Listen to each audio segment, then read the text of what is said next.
السلام عليكم ورحمة الله وبركاته. الحمد لله رب العالمين، والصلاة والسلام على سيدنا محمد وعلى آله وصحبه أجمعين، وما توفيقي إلا بالله، لا حول ولا قوة إلا بالله العلي العظيم. سبحانك لا علم لنا إلا ما علمتنا إنك أنت العليم الحكيم. கண்ணியத்திற்குரிய பெரியோர்களே, அன்பார்ந்த சகோதரர்களே, கண்மணி நாயகம் ஸல்லல்லாஹு அலைஹி வஸல்லம் அவர்களே ஒவ்வொரு மூமினும் எவ்வாறு மதிக்க வேண்டும் என்பதை இறைவன் குர்ஆனிலே கற்றுத் தருகிறான். அந்நபியு அவுலா பில் முஃமினீன மின் அன்ஃபுஸிஹிம். நபிகள் நாயகம் ஸல்லல்லாஹு அலைஹி வஸல்லம் அவர்கள் மூமின்களுக்கு அவருடைய உயிரை விடவும் மேலானவர்களாக இருக்கிறார்கள். இப்படி சொன்னதன் மூலம் இறைவன் இரண்டு கருத்துக்களை சொல்ல வருகிறான். ஒன்று, மூமின்கள் என்று சொல்பவர்கள் தங்கள் உயிரை விடவும் மேலாக நபி ஸல்லல்லாஹு அலைஹி வஸல்லம் அவர்களை மதிக்க வேண்டும் ஒன்று. இன்னொன்று, தங்கள் உயிரை விடவும் மேலாக நபி ஸல்லல்லாஹு அலைஹி வஸல்லம் அவர்களை மதித்தால்தான் மூமின்கள் என்கின்ற பெயரே அவர்களுக்கு உண்டு என்பதும் உண்டு. ஆகவே அப்படித்தான் ஒவ்வொரு மூமினும் இருக்க வேண்டும். தன்னுடைய உயிருக்கு நிகராக அல்ல, தன் உயிரை விடவும் மேலாக என்று இறைவன் குர்ஆனிலே சொல்லி காட்டுகிறான். ஆனால் இன்றைக்கு சிலர் நபி ஸல்லல்லாஹு அலைஹி வஸல்லம் அவர்களை நம்மை போன்ற மனிதர் என்கிறார்கள். கேட்டால் அல்லாஹ் குர்ஆன்ல சொல்லிட்டான்ல, குல் இன்னமா அன பஷரும் மிஸ்லுக்கும். நபி அவர்களே, நீங்கள் மக்களுக்கு கூறுங்கள், நானும் உங்களை போன்ற ஒரு மனிதனே என்று அல்லாஹ் குர்ஆன்ல சொல்லிட்டான்ல. அதனால தான் நாங்கள் சொல்கிறோம் அப்படின்னாங்க. நாம் சொல்கிறோம், ஒரு வசனத்தை படித்தா முழுமையாக படிங்க, பாதியை படிச்சுட்டு மீதியை விடாதீங்க, இன்னும் தொடர்ந்து படிங்களேன். அதுக்கு அடுத்து என்ன இருக்குது? யூஹா இலைய, எனக்கு வகை இறை செய்து வருகிறது. இறைவன் அங்கேயே செக் வைத்துட்டான்ல, நீங்கள் வேற அவங்க வேற தாண்டு, நான் உங்களை போன்ற மனிதன் என்று சொல்லுங்க, மேலும் கூறுங்க, எனக்கு வகை வருகிறது, இறை செய்து வருகிறது. இப்போ நம்ம எனக்கு இறை செய்து வருகிறது என்று யாராவது சொல்ல முடியுமா? இல்லையங்க. அங்கேயே இறைவன் வித்தியாசத்தை காட்டிட்டான். நபி ஸல்லல்லாஹு அலைஹி வஸல்லம் அவர்கள் வேறு, மற்றவர்கள் வேறு அப்படிங்கிறத. அப்போ பாதியை மட்டும் படிச்சுட்டு மீதியை விட்டுட்டா எப்படி? அதனால அந்த வசனத்தில் கூட நபி ஸல்லல்லாஹு அலைஹி வஸல்லம் அவர்கள் நம்மை போன்றவர்கள் என்பதற்கு ஆதாரமே கிடையாது. இன்னொரு விஷயம் இருக்கிறது. நபி ஸல்லல்லாஹு அலைஹி வஸல்லம் அவர்கள் நம்மை போன்றவர்கள் என்று கூறுவதிலே ரெண்டு முறை இருக்கிறது. ஒன்று, நாம் கூறுவது நபி ஸல்லல்லாஹு அலைஹி வஸல்லம் அவர்கள் நம்மள மாதிரி தான் என்று நாம் கூறுவது ஒன்று. இன்னொன்று, நபி ஸல்லல்லாஹு அலைஹி வஸல்லம் அவர்கள் நம்மை பார்த்து கூறுவது, நான் உங்களை போன்ற மனிதனே என்று. இந்த இரண்டுல அந்த வசனம் எதற்கு ஆதாரமாக இருக்கிறது? நபி ஸல்லல்லாஹு அலைஹி வஸல்லம் அவர்கள் நம்மை பார்த்து கூறுவதற்குத்தான் அது ஆதாரம். காரணம், அல்லாஹ் சொல்றான், நபி அவர்களே நீங்கள் கூறுங்கள், நான் உங்களை போன்ற மனிதனை. நபி ஸல்லல்லாஹு அலைஹி வஸல்லம் சொல்லிட்டாங்க. அவங்க நம்மளை பார்த்து சொல்றதுக்கு தான் அந்த வசனம் ஆதாரமே தவிர, நாம் நபி ஸல்லல்லாஹு அலைஹி வஸல்லம் அவர்களை பார்த்து அவங்க நம்மள மாதிரி சொல்வதற்கு அந்த வசனத்தில் ஆதாரம் இருக்கிறதா? இறைவன் சொன்னானா, நீங்கள்லாம் சொல்லுங்க, நபி ஸல்லல்லாஹு அலைஹி வஸல்லம் உங்களை மாதிரி தான் சொல்லுங்க. இறைவன் நம்மை பார்த்து சொன்னான் அந்த வசனத்தில் இல்லைங்க. ஆகவே இறைவன் சொன்னான், ஆகவே கூறுகிறோம் என்று சொல்வதும் சரியல்ல. காரணம், மனிதர்களை பார்த்து நீங்க சொல்லுங்க அல்லாஹ் சொல்லவே கிடையாது. நபி ஸல்லல்லாஹு அலைஹி வஸல்லம் அவர்களை பார்த்து தான் அல்லாஹ் சொன்னான், நீங்க கூறுங்க மக்களுக்கு மத்தியில், நான் உங்களை போன்ற மனிதனை. அதோடு நிறுத்தாதீங்க, அடுத்து சொல்லுங்க, எனக்கு வகை வருகிறது. அங்கேயும் வித்தியாசத்தை காட்ட சொல்லி விட்டான் இறைவன். நபி ஸல்லல்லாஹு அலைஹி வஸல்லம் அவர்களுக்கும் நமக்கு மத்தியிலே எண்ணற்ற வேறுபாடுகள், பல வகைகளிலே, பல துறைகளிலே. ஆனாலும் கூட மார்க்க சட்டதிட்டங்கள் என்கின்ற வகையில் நமக்கும் அவர்களுக்கு மத்தியிலே இருக்கிற வேறுபாடுகள் சிலவற்றை உங்களுக்கு மத்தியிலே கூறலாம் என்று விளைகிறேன். நபி ஸல்லல்லாஹு அலைஹி வஸல்லம் அவர்களுக்கும் நமக்கும் மத்தியிலே இருக்கிற வேறுபாடு ஒது முறிதல் சம்பந்தமாக. நாமெல்லாம் ஒது செய்தோம், தூங்கினோம் என்றால் ஒது முறிந்து போய்விடும். ஒரு ஆள் தூங்கினாரு, ஒது செஞ்சுட்டு தான் தூங்கினாரு. பிறகு எழுந்தாரு, நான் தொழுவ போறேங்கிறாரு. என்னங்க ஒது செய்யலையே, நான் தூங்குறதுக்கு முன்னால் ஒது செஞ்சுட்டேன்ல, அதனால நான் தொழுவ போறேங்கிறாரு. தொழுகை கூடாது. எப்பொழுது ஒருவர் தூங்கினால் அவருடைய ஒது முறிந்துவிடும் என்பது மார்க்க சட்டம். ஆனால் இந்த சட்டம் எங்கள் நபி ஸல்லல்லாஹு அலைஹி வஸல்லம் அவர்களுக்கு இல்லை. அவர்கள் உறங்கினாலும் அவருடைய ஒது முறியாது. நபி ஸல்லல்லாஹு அலைஹி வஸல்லம் அவர்கள் ஒரு சமயத்திலே தூங்கி எழுந்து வித்திரை தொழுகிறார்கள். ஆயிஷா சித்திகா ரலியல்லாஹு அன்ஹா பார்த்தாங்க. அத்தனாமு கபில அன் தூத்திர யா ரசூலல்லாஹ், தாங்கள் வித்திரை தொழுவதற்கு முன்பாக தூங்கினீர்களா என்று கேட்கிறார்கள். ஏனென்றால் தூங்கினால் ஒது முறியும் என்று நபி ஸல்லல்லாஹு அலைஹி வஸல்லம் அவர்கள் தானே கற்றுக் கொடுத்திருக்கிறார்கள். ஆகவே தான் இதை கேட்கிறார்கள். அப்பொழுது நபி ஸல்லல்லாஹு அலைஹி வஸல்லம் சொன்னாங்க, ஆயிஷா இன்ன ஐனைய தனாமானி, எனது 2 கண்கள் உறங்கும், வலா யனாமு கல்பி, எனது கல்பு ஒரு காலும் உறங்காது.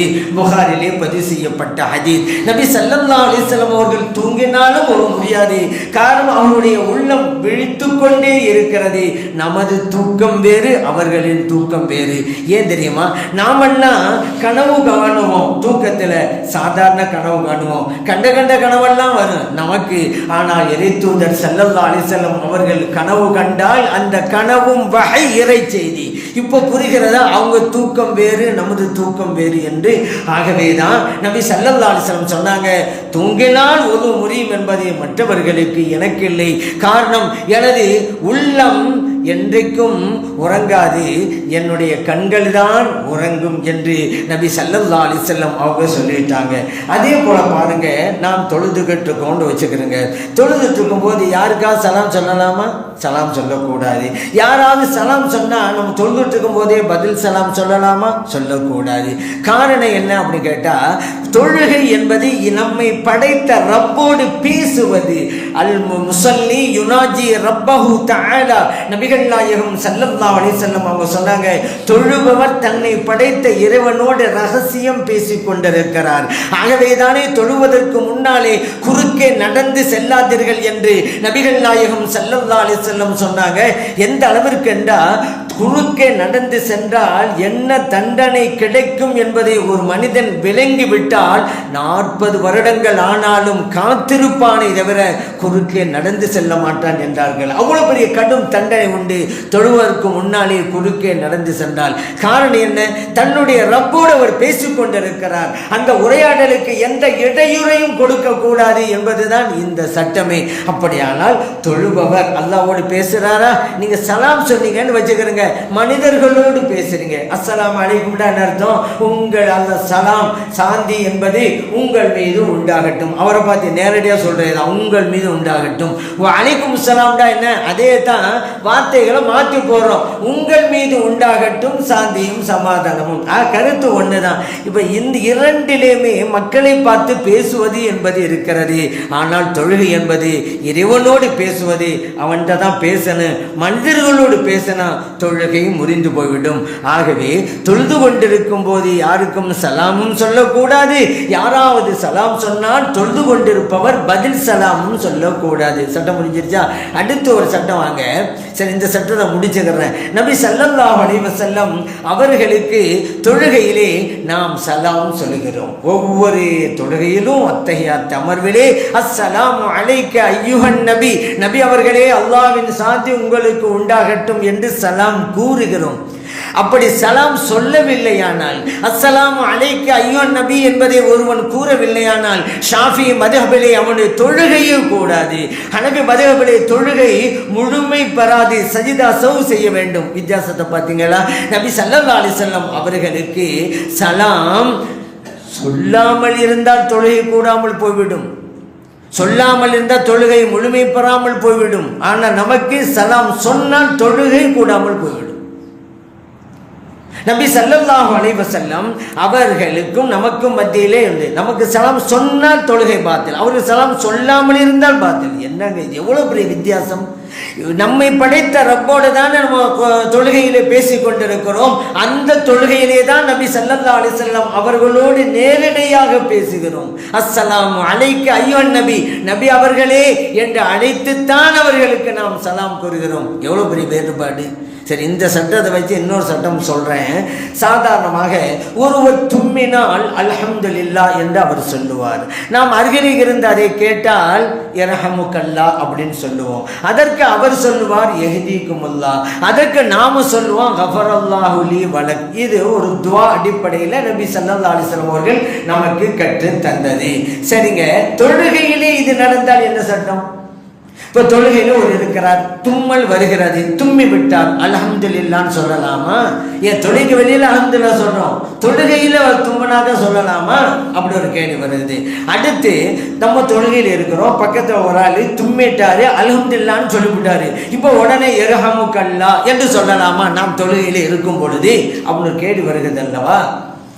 தும்மியவர் அல்ஹம்துலில்லாஹ்னு சொல்லலாம், பிரச்சனையே கிடையாது. ஏன்? அல்ஹம்துலில்லாஹ்னா என்ன தெரியுமா அர்த்தம்? எல்லா புகழும் அல்லாஹ்விற்குன்னு அர்த்தம். இறைவனை புகழ்வது தானே தொழுகை. அல்ஹம்துலில்லாஹ் என்றாலும் அவர் இறைவனைத்தானே புகழ்றாரு. அதனால் அல்ஹம்துலில்லாஹ் சொல்லலாம், சொல்லித்தான் ஆக வேண்டும் என்று இல்லை. ஆனால் சொன்னால் தொழுகைக்கு பிரச்சனை இல்லை. ஆனால் ஒருவர் அல்ஹம்துலில்லாஹ்னு சொல்லிட்டாரு தும்னதுக்கு பிறகு நம்ம பக்கத்தில் யர்ஹமுக்கல்லாஹ்னு சொல்லணுமே என்று நீங்கள் யர்ஹமுக்கல்லாஹ்னு சொன்னீங்கன்னு வச்சுக்கிறீங்க, தொழுகை பாத்திலாகிவிடும். என்னங்க அதில் தும்மனா அல்ஹம்துலில்லாஹ் சொல்லலான்ட்டீங்க, அல்ஹம்துலில்லாஹ் சொன்ன பிறகு யர்ஹமுக்கல்லாஹ் மட்டும் சொல்ல வேணாங்கிறீங்க அப்படின்னு கேட்கலாம். நான் ஏற்கனவே சொன்னது தான், அல்ஹம்துலில்லாஹ் என்றால் அல்லாஹ்வை போடுவது, போடலாம், பிரச்சனை இல்லை. யர்ஹமுக்கல்லாஹ்னு என்ன தெரியுமா அர்த்தம்?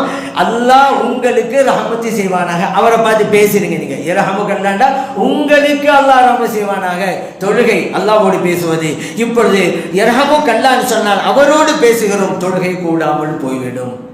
இந்த நிலையில தான் கண்மணி நாயகம் ஸல்லல்லாஹு அலைஹி வஸல்லம் அவர்களை நேரடியாக அழைத்து நாம் சலாம் சொல்கிறோம். தொழுகை என்றால் நாம் வேறு, நபி ஸல்லல்லாஹு அலைஹி வஸல்லம் அவர்கள் வேறு.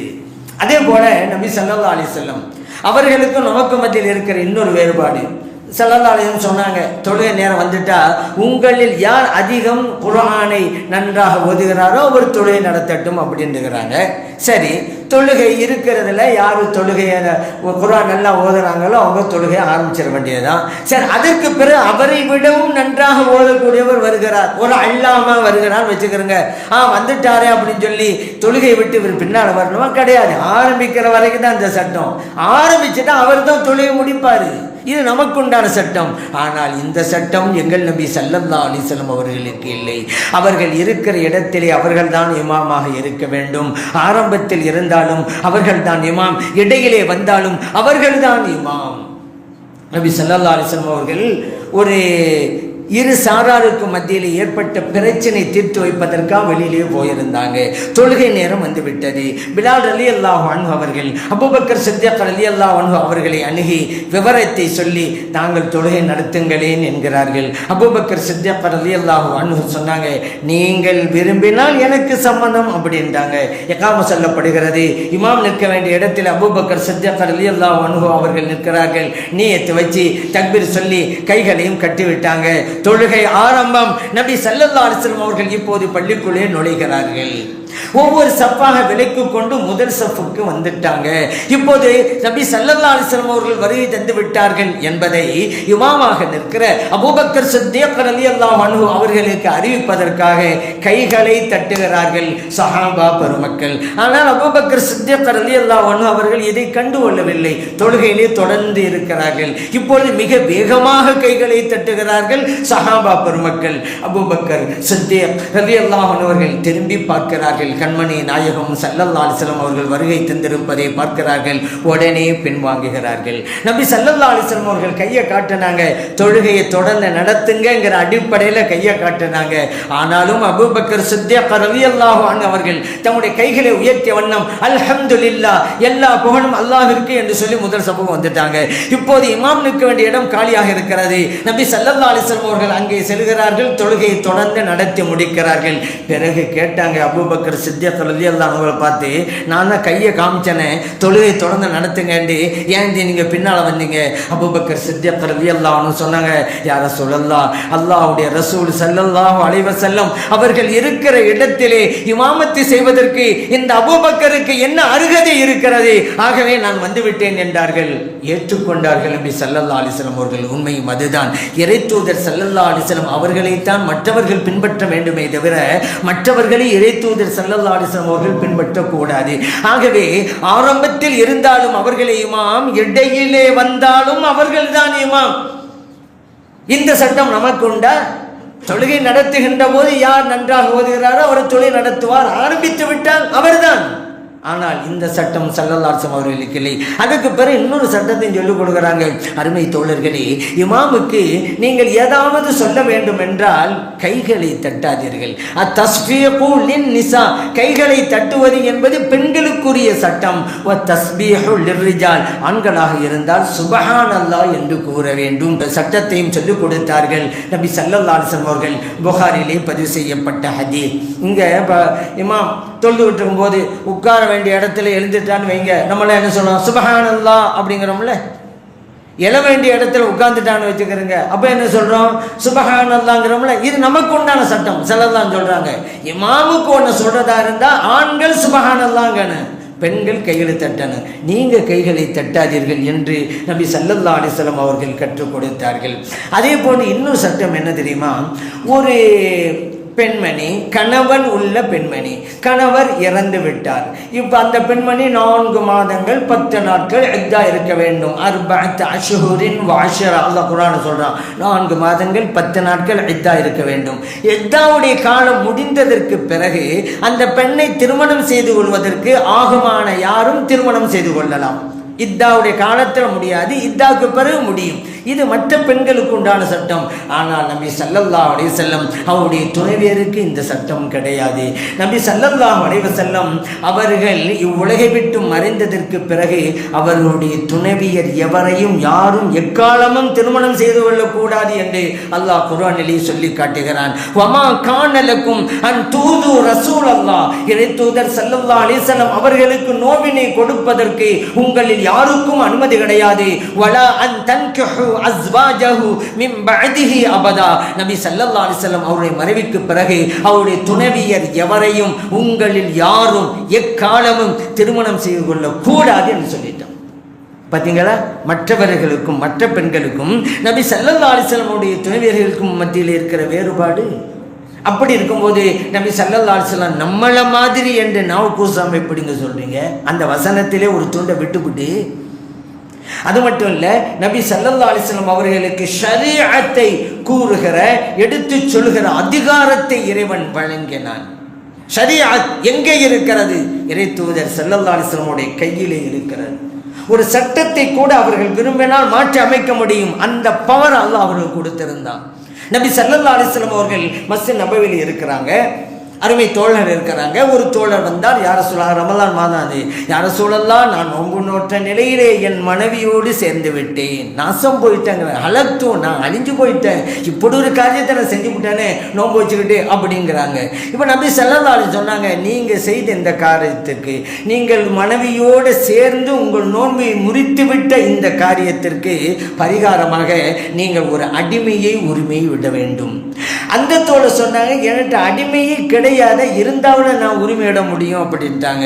அப்படியா? அப்ப சுயாமு ஷஹரைன் முத்ததாபிஐன், தொடர்ந்து 2 மாதங்கள் நோன்பு நோக்க வேண்டும். யார சொல்லலாம், அதுவும் இயலாத, ஏன்னா ஒரு நோம்புக்கு எப்படி ஆகி போச்சுல. அதனால சொன்னாங்க 2 மாதங்கள் தொடர்ந்து நோம்புங்கிறது என்னால் அதுவும் முடியாது யார சொல்லலாம். இப்போ நபி ஸல்லல்லாஹு அலைஹி வஸல்லம் சொன்னாங்க, அப்படின்னு சொன்னா இத்ஆமு சித்தீன மிஸ்கீனா, 60 ஏழைகளுக்கு நீங்கள் உணவளிக்க வேண்டும் அப்படின்னு சொல்லிட்டாங்க. அவர் சொல்றார், நானே 7 60 பேருக்கு சாப்பாடு கொடுக்க நான் எங்கே போவேன் அப்படின்றார். அப்படியே போய் உட்காருங்கன்ட்டாங்க ஸல்லல்லாஹு அலைஹி வஸல்லம் அவர்கள். சிறிது நேரம் கழிந்தது. ஒரு பேரித்தம் கூடை நிறைய பேரித்தங்கனிகள் வந்தது. ஒரு கூடையில் நிறைய வந்துச்சு. ஸல்லல்லாஹு கேட்டேன், ஐனசாயில் என்கிட்ட வந்து இப்போ கேட்டாங்க, அவன் எங்கே? அவன் சொன்ன, அணை அரசு, அது நான் தான் அப்படின்னு வந்தாங்க வேகமா. அப்படியா? ஹுத்ஹாதா, இந்த கூடையை எடுங்க, இதில் இருக்க ஒரு பேரித்தங்கனியை நீங்கள் வசிக்கிற பகுதியிலே உள்ள ஏழைகளுக்கு கொடுத்துருங்க அப்படின்னாங்க. யார சொல்லலாம், என் பகுதியில் இருக்கிற ஏழைகளுக்கு கொடுக்கணும் அப்படின்னு சொன்னீங்க, என்னை விட ஒரு ஏழை அங்கே இருக்கிற மாதிரி யாரும் தெரியலையே அப்படின்னாங்க. நபி ஸல்லல்லாஹு அலைஹி வஸல்லம் அவர்கள் லஹிக்க சிரித்தார்கள், வாய்விட்டு சிரித்தார்கள். சொன்னாங்க, உங்கள் குடும்பத்துக்கு கொண்டு போய் கொடுத்துருங்க அப்படின்ட்டாங்க நபி ஸல்லல்லாஹு அலைஹி வஸல்லம் அவர்கள். புகாரிலே பதிவு செய்யப்பட்ட ஹதீஸ். இப்படி அதிகாரம், ஷரியத்து அதிகாரம் அவர்களுடைய கையில் இருந்தது. ஒரு சட்டத்தை கூட தளர்த்துகின்ற பவர் அவருடைய கையில் இருந்தது. அதனால் அப்படி செய்ய முடிந்தது. இப்போது நம்மளை யாரா செய்ய முடியுமா? இப்போ நம்மள ஒரு ஆள் ஏழை அப்படி வச்சுக்கிறோங்க, நோம்பு வச்ச நிலையில மனையோடு சேர்ந்துட்டாரு, நோம்பை முறிச்சு விட்டாரு. இவர் ஏழை, அதனால நீங்க ஏழையா இருக்கிறீங்க அதனால பரவாயில்லை அப்படின்னு சொல்ல முடியுமா? சட்டம் தான். இப்ப அவர் ஏழையா இருந்தாலும் சரிதான், பொறுப்பு இருந்துகிட்டே இருக்கும். எப்போது அவருக்கு வசதி வருகிறதோ அப்ப இந்த காரியத்தை செய்யணும். ஏழைங்கிறனால நீங்க அது சட்டம். ஒரு ஆள் ஒரு கடை வாங்கினாரு, கொடுக்கறதுக்கு வசதி இல்லை, அப்படி வசதி இல்லையா, தேவையில்லைன்னு சொல்லுவோமா? எப்போ வசதி வருதோ அப்போ கடன் கொடுக்கணும்ல, மனிதனுடைய கடனை. அந்த மாதிரி தான் இது அல்லாஹுக்கு ஆற்ற வேண்டிய கடன். எப்போது வசதி வருகிறது போகணும். ஆனால் இங்கே என்ன நடக்குது? யார் உணவு கொடுக்க வேண்டுமோ அவருக்கே உணவு கொடுத்து அனுப்பி வைக்கிறார்கள் நபி ஸல்லல்லாஹு அலைஹி வஸல்லம் அவர்கள். இங்கே தான் நபி ஸல்லல்லாஹு அலைஹி வஸல்லம் அவருடைய ஷரீஅத்தின் அதிகாரம் எப்படி இருக்கிறது என்பதை நாம் புரிந்து கொள்கிறோம். அது மட்டும் இல்லை, நீங்கள் ஹஜ்ஜு கடமை அப்படின்னு ஸல்லல்லாஹு அலைஹி வஸல்லம் சொல்கிறாங்க. அல்லாஹ் தஆலா உங்களுக்கு ஹஜ்ஜை கடமையாக்கியிருக்கா அப்படிங்கிறாங்க. அப்பொழுது அந்த சபையில் இருந்து ஒரு தோழர் கேட்டாங்க, குல்ல ஆமீன் யா ரசூலல்லாஹ், ஹஜ்ஜு கடமை நீங்களே ஒவ்வொரு வருடமும் நிறைவேற்ற வேண்டுமா? இப்போ நபி ஸல்லல்லாஹு அலைஹி வஸல்லம் அவர்கள் மௌனமாக இருக்கிறார்கள். மீண்டும் இந்த தோழர் கேட்கிறார், குல்ல ஆமீன் யா ரசூலல்லாஹ், ஒவ்வொரு வருடமுமா? மௌனம்தான் பதிலாக வருகிறது நபி ஸல்லல்லாஹு அலைஹி வஸல்லம் அவர்களிடமிருந்து. மூன்றாவது தடவையும் கேட்கிறார், ஒவ்வொரு வருடமுமா? ஸல்லல்லாஹு அலைஹி வஸல்லம் இந்த நேரத்தை சொன்னாங்க, லவ் குல்து நஅம் லவஜபத், ஒவ்வொரு வருடமுமா என்று கேட்குறீங்களே, நான் ஆமான்னு சொல்லிட்டா ஒவ்வொரு வருடமும் கடமையாகி போய் விடுமாங்க உங்களுக்கு. வலமஸ்ததஅதும், ஆனால் உங்களால் அதை இயலாது. ஒவ்வொரு வருடமும் நிறைவேற்ற என்பது உங்களால் இயலாத காரியம். அதனால ஒன்று வைத்துருங்க, நினைவுல வைங்க, நான் ஏதாவது சொல்லணும்னு நினைக்கும் போது செய்யுங்கன்னு சொல்லுவேன், செய்யாதீங்கன்னு சொல்லுவேன், ஏதாவது சொல்லுவேன். உங்களுக்கு நான் எதையாவது செய்ய வேண்டும் என்று சொன்னால் செய்யுங்க, செய்யக்கூடாதுன்னு சொன்னால் அதை விட்டுருங்க, அதோடு நிறுத்திக்கிறீங்க. அளவுக்கு அதிகமாக கேள்விகளை எழுப்பி உங்களுக்கு நீங்களே சுமைகளை சுமந்து கொள்ளாதீர்கள் என்றார்கள் நபிகள் நாயகம் ஸல்லல்லாஹு அலைஹி வஸல்லம் அவர்கள். மேலும் சொன்னாங்க, உங்களுக்கு முன்பு அந்த சமூகம் ஏன் அழிக்கப்பட்டது, ஏன் ஒழிக்கப்பட்டது? இதுதான் காரணம். தங்களுடைய நபிமார்களிடத்திலே தேவையற்ற கேள்விகளை கேட்டார்கள், அதனால் தான் அவர்களுக்கு அழிவே வந்தது என்றார்கள் நபி ஸல்லல்லாஹு அலைஹி வஸல்லம் அவர்கள். முஸ்லிமிலே பதிவு செய்யப்பட்ட ஹதீஸ். இங்க பாருங்க, ஷரியத் எங்கே இருக்கிறது? ஸல்லல்லாஹு அலைஹி வஸல்லம் உடைய கையில் இருக்கிறது. ஒவ்வொரு வருடமுமா என்று நீங்கள் கேட்கின்ற போது ஆம் என்று சொல்லிவிட்டால் ஒவ்வொரு வருடம் கடமை தான் உங்களுக்கு. ஷரியத் எங்கிருந்து வருகிறது பார்த்தீர்களா? அந்த ஸல்லல்லாஹு அலைஹி வஸல்லம் அவர்களையா நம்மை போன்றவர்கள் அப்படிங்கிறீங்க? மேலும் ஸல்லல்லாஹு அலைஹி வஸல்லம் சொன்னாங்களே, ஒவ்வொரு தொழுகைக்கும் மிஸ்வாக் செய்ய வேண்டும் என்று நான் கட்டளை போட்டிருப்பேன், ஆனால் உங்களுக்கு சிரமம் என்பதால் அதை நான் விடுகிறேன் என்றார்கள் நபி ஸல்லல்லாஹு அலைஹி வஸல்லம் அவர்கள். ஷரியத் எங்கே இருக்கிறது? யாருடைய கையில் அல்லாஹ் வழங்கி இருக்கிறான்? யோசித்தீர்களா? அதே போல நபி ஸல்லல்லாஹு அலைஹி வஸல்லம் ஒரு சமயத்தில் ஒரு வாகனத்தை வாங்கினாங்க. அந்த வாங்கினது பிறகு கூட்டிக்கிட்டே போகிறாங்க. யார் விற்றாரோ அவரை கூட்டி வாங்க, உங்களுக்கு காசு தர்றேன் அப்படின்னு சொல்லி போய்கிட்டே இருக்கும்போது அவரிடமிருந்து அந்த வாகனத்தை இன்னும் சில பேர் விலை பேச ஆரம்பிச்சிட்டாங்க. செல்லல்லாசம் வாங்கினாங்கன்னு அவங்களுக்கு தெரியாது, மற்றவங்களுக்கு தோழர்களுக்கெல்லாம்.